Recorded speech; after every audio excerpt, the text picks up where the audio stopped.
Salut à tous, bienvenue encore une fois sur notre chaîne Le Progresseur. Ici, nous parlons de motivation, de mindset, de recherche d'opportunités, de la science, de la technologie, et de la motivation et plein d'autres choses qui vous seront d'une très grande utilité. Je commence cette vidéo en remerciant ceux qui ont pris part à notre conférence hier. Merci beaucoup et d'avoir été là pour nous écouter. C'est vrai que nous, on s'est sacrifié, on a donné le temps pour la conférence, mais on peut avoir un bon message s'il n'y a pas quelqu'un pour écouter le message, ça ne sert à rien. Donc nous tenons à vous dire un sincère merci. Par ma voix, Abdel et Rostan aussi vous disent un sincère merci. Donc aujourd'hui, je vais essayer d'apporter quelques compléments à ce que nous avons partagé hier, parce que durant 2 heures du temps, on ne pouvait pas tout dire. Et c'est vrai que j'ai fait des vidéos sur plein d'aspects et ces vidéos-là vont continuer encore. Donc normalement aujourd'hui, je devais parler de certains outils dont j'ai commencé avec ResearchGate l'autre fois, mais je me suis dit que comme la conférence vient de passer, je vais essayer d'apporter quelques compléments sur ça avant de revenir sur les outils là après. Donc aujourd'hui, je vais essayer de vous présenter un tableau qui pourra vous être utile. Parce que comme hier nous l'avons dit, la première des choses à faire, c'est d'essayer de repérer les bourses qui sont disponibles. Et puis aussi, les bourses ont des critères. Il faut essayer de savoir comment est-ce que vos compétences, votre parcours peut vous aider à essayer de matcher, c'est-à-dire de correspondre à un critère donné, tout ça.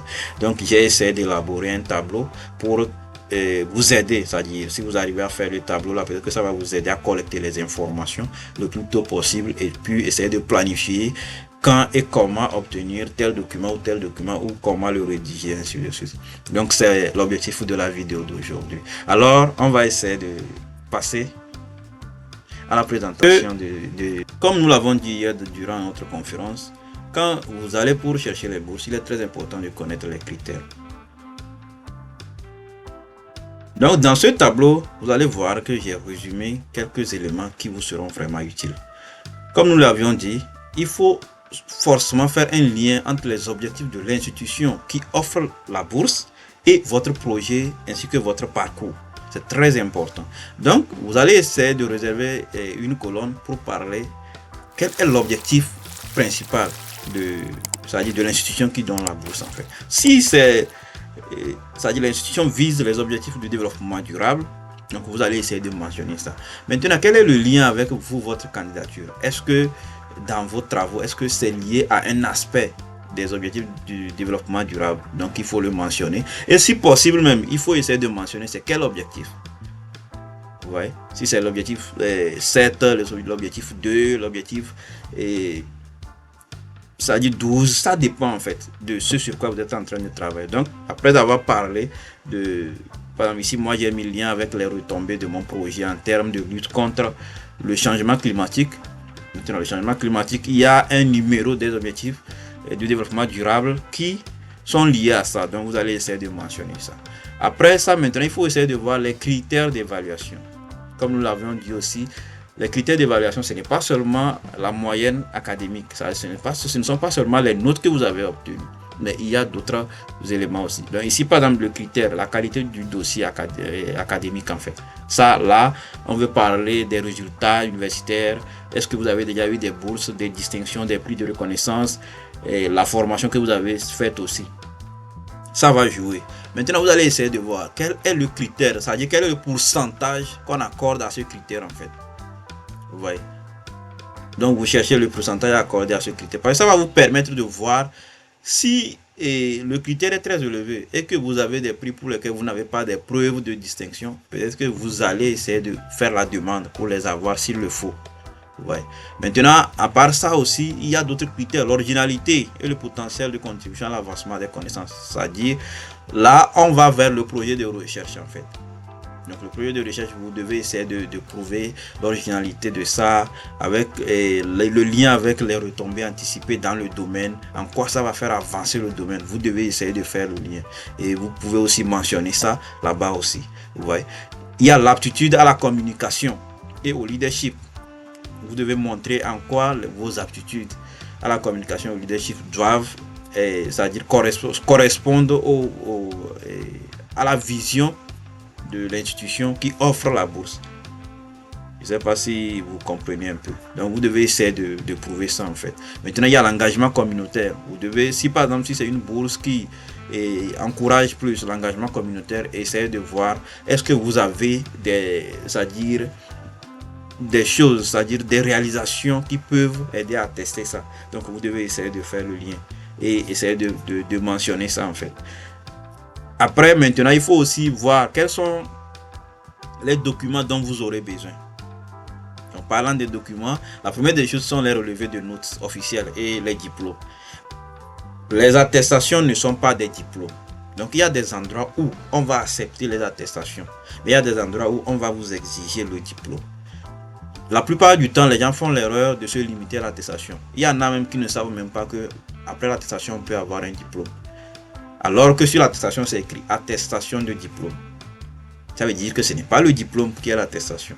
Le relevé de notes permet de voir les notes, mais l'attestation, comme le diplôme n'est pas encore prêt, on donne l'attestation provisoirement. Maintenant, il y a certaines institutions, il faut un nombre d'années avant d'avoir le diplôme. Ça aussi, ça dépend. Donc, essayez de vous renseigner le plus tôt et collecter les informations. Vous allez voir que ça va vous aider à voir est-ce qu'il faut entreprendre une mesure pour avoir son diplôme à temps ou comment. Donc, ça va jouer. Ouais. Donc, le premier type de document à collecter, ce sont les relevés de notes. Donc, vous devez chercher à voir est-ce que votre relevé de notes ou bien votre diplôme, vous pouvez faire la demande à distance ou bien vous devez être en présentiel pour faire au cas où vous ne l'avez pas encore. Si c'est en présentiel, vous êtes obligé de planifier un voyage peut-être ou bien envoyer quelqu'un pour la demande, mais pour collecter, il faudra une procuration ou bien il faut que vous-même vous soyez là. Donc, vous allez essayer de voir comment gérer ça. Si c'est une procuration, ça veut dire qu'il faut la faire parvenir à la personne à temps aussi. Les lettres de recommandation. Vous devez essayer de voir qui peut vous aider avec les lettres de recommandation. Ouais. Donc, qui peut vous aider. Il y a aussi, des fois, on peut demander d'avoir une lettre d'acceptation dans l'université que vous visez. Donc, dans ce cas, il faudrait aussi avoir une liste des professeurs déjà disponibles en fait. Et qui sont disponibles à vous accepter. Ou bien c'est-à-dire une liste de professeurs. Donc, il y a des fois où on va demander à ce que vous ayez une lettre d'acceptation d'un professeur dans l'université d'accueil qui accepte déjà que vous travaillez avec lui. Dans ce cas, il faudrait que vous essayez de mentionner ça dans une colonne et chercher maintenant une liste potentielle de professeurs qui peuvent vous accepter. C'est-à-dire dont les recherches se dirigent vers votre projet en fait et que vous pensez que si vous les contactez, ils pourront répondre à votre demande. Donc il faut avoir une liste restreinte et puis vous allez essayer de les contacter un à un. Et attention, ne contactez pas plusieurs professeurs au même moment. Ça serait comme si vous ne savez pas ce que vous cherchez. Donc vous contactez un d'abord. Si c'est dans la même université, je dis en fait. Si c'est plusieurs universités, ça peut se comprendre. Mais dans la même université et dans le même institut ou bien même école, ce n'est pas bien. Ça serait comme vous ne savez pas ce que vous cherchez. Contactez une personne d'abord. Si la personne répond de façon défavorable, vous pouvez lui demander est-ce qu'il peut vous aider à contacter un autre. C'est ça. Ou bien quand il répond de façon défavorable, vous pouvez contacter quelqu'un d'autre. Donc c'est un peu ça. Et au niveau du projet de recherche, ça aussi c'est un document aussi. Et vous devez savoir sous quel format il doit être. C'est-à-dire l'annonce là. L'offre de bourse là doit donner certains détails s'il y en a. S'il n'y en a pas, donc vous allez essayer d'utiliser comme ce qu'on fait d'habitude la police time New Roman, la taille de la police 12, les marges c'est 2 cm et puis bon vous essayez de faire de telle sorte que ça soit de manière lisible le plus possible. Mais pour la plupart des bourses, il y a des fois des formats qu'on dit de respecter. On peut dire que ça ne doit pas dépasser 2 pages, le projet de recherche. On peut dire que ça doit être sur 5 pages. On peut donner une template, c'est-à-dire un modèle que vous allez remplir dedans. Il y a des questions déjà, des grandes lignes des questions. Vous allez essayer de remplir en fonction de ce qu'on demande. Donc vous devez chercher à le savoir. C'est très important. Maintenant, quelle police on demande et le nombre de mots aussi. Il y a des fois on peut préciser le nombre de mots, le nombre de pages. Est-ce qu'il faut écrire votre nom et prénom en tête? Est-ce qu'il faut écrire en pied de page le nom et titre du document? Vous devez chercher à savoir ça. Et essayez de respecter ces critères là le plus possible en fait. Plus vous respectez les critères mentionnés, plus vous augmentez vos chances. Aujourd'hui, avec l'intelligence artificielle, c'est facile de présélectionner des dossiers. C'est très important. La lettre de motivation, même chose, vous devez vous renseigner sur les critères. Qu'est-ce qu'on dit? Est-ce qu'on dit que ça soit sur une seule page, sur 2 pages, et comment? Essayez de voir s'il y a des consignes particulières, essayez de les respecter. C'est un peu ça. Maintenant, au niveau de l'aptitude à la communication et au leadership, comme document, vous pouvez essayer de voir est-ce que vous avez une preuve d'avoir pris ou d'avoir dirigé des initiatives. Si vous avez une preuve mentionnée, des fois même si vous n'avez pas forcément besoin que quelqu'un d'autre vous délivre une recommandation, forcément. Par exemple, aujourd'hui, moi j'ai ma chaîne YouTube, je pose sur LinkedIn, j'ai mon compte Google Scholar, tout ça là, mais je n'ai pas forcément besoin que quelqu'un témoigne, il y a des preuves. J'envoie mes liens ou bien je fais des captures d'écran de mes pages et puis je peux soumettre. Mais s'il y a quelqu'un qui peut attester, c'est bien. Mais quand je fais des captures d'écran de mon compte YouTube, les vidéos que je fais et sur mon compte LinkedIn, de quoi je parle, déjà la personne va visiter ces liens et puis va découvrir plus sur moi en fait. Ça parle beaucoup plus en fait. Donc c'est un peu ça. Donc si vous avez pris des initiatives, essayez de se faire une preuve de ça. Et rassurez-vous que c'est vérifiable en fait. Donc il y a aussi le cas de l'engagement communautaire, c'est un peu ça aussi. Comme je le disais hier, nous on a une association, si un membre de l'association est dans le besoin, nous on peut lui donner une lettre de recommandation. Donc vous aussi, vous devez essayer de faire de la même manière en fait. Donc maintenant, si ce n'est pas possible d'avoir une lettre de recommandation, trouvez des photos où vous étiez en activité et puis mettez. Comme je le disais hier, quand vous n'avez pas ce qu'on demande, essayez de voir qu'est-ce qui se rapproche de ça. C'est très important. Et quand vous mettez quelque chose, soyez sûr que si on veut vérifier, il y a un moyen de vérifier ça. C'est très important. Il ne faut pas mentir. Il faut faire l'effort d'être le plus authentique, le plus possible en fait. Donc, c'est un peu ça. Maintenant, il y a un point que je vais mentionner aussi. C'est qu'il faudrait essayer de voir est-ce que c'est possible que vous rentriez en contact avec un lauréat de cette bourse. C'est très important. Si oui, qui peut vous aider? Et le moyen le plus court que je peux conseiller pour entrer en contact avec les lauréats de ces bourses-là, c'est d'utiliser LinkedIn pour essayer de voir. C'est vrai, il y a des fois, les gens ne vont pas vous répondre, mais il y a certains qui vont répondre aussi. Donc, si vous ne tentez pas, vous ne saurez pas qu'est-ce qui est possible, qu'est-ce qui n'est pas possible. Il y a toujours une probabilité, c'est une question de probabilité. Et c'est quand on tente qu'on peut confirmer cette probabilité-là. Donc, c'est un peu ça, et de façon à ramasser le tableau que je voulais vous présenter. Donc, essayez de faire ça vous-même. Essayez de voir comment vous pouvez essayer de mettre les choses pour que tous ces critères soient pris en compte. Donc, ici, ça c'est pour une seule bourse que moi j'ai fait ici. Maintenant, si je vais postuler à 2 bourses, ça veut dire que je vais créer autre colonne ici et commencer là-bas avec ces critères aussi. Tout dépend. Peut-être que l'engagement communautaire n'est pas concerné.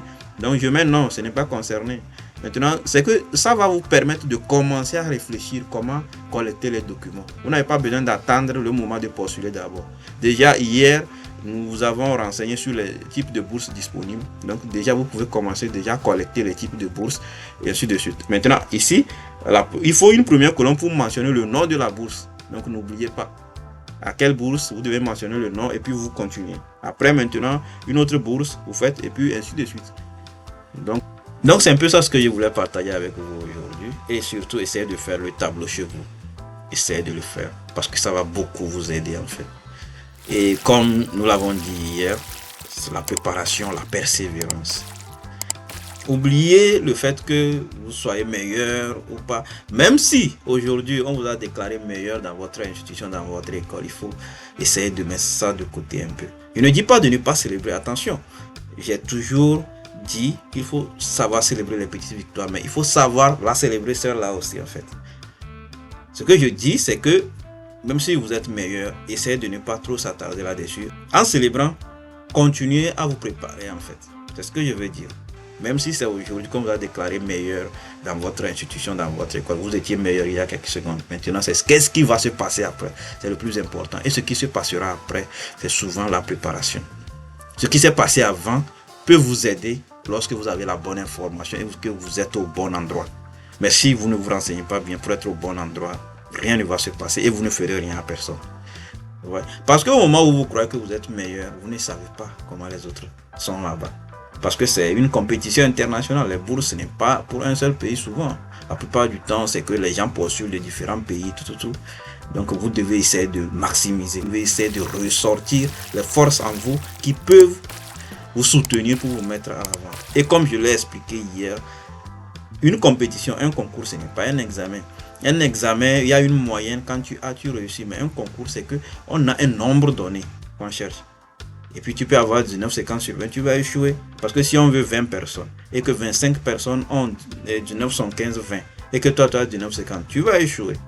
Il en est de même pour les concours de bourse aussi. Donc il faut essayer de bien se préparer, essayer de voir comment maximiser ses chances en fait. Donc c'est un peu ça. Donc essayez de vous renseigner le plus. Oubliez ce que vous avez déjà accompli. Concentrez-vous sur ce qui va se passer. Et je peux vous rassurer que quand on adopte ce genre de mindset, ça finit toujours par aller.